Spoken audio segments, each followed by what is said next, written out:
Untuk upacara peringatan Hari Ulang Tahun Kemerdekaan Republik Indonesia pada tanggal 17 Agustus mendatang, pemerintah Kota Palembang rencananya hanya akan menurunkan 4 orang pasukan pengibar bendera pusaka atau paskibraka. Wakil Wali Kota Palembang Fitriyanti Agustinda mengatakan peringatan HUT Republik Indonesia ini harus tetap dilaksanakan namun dengan cara yang berbeda, tidak seperti tahun-tahun sebelumnya. Selain hanya menurunkan 4 pasukan pengibar bendera pusaka dalam upacara pengibaran bendera dalam memperingati HUT Republik Indonesia ke-75 tahun, dirinya juga merencanakan akan dilakukan secara virtual. Fitri berharap kepada masyarakat untuk tidak melakukan kegiatan yang mampu mengundang perkumpulan massa.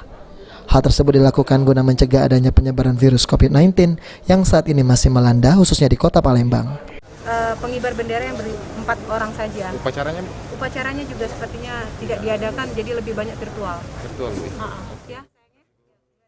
Ade Sunandar, PAL TV.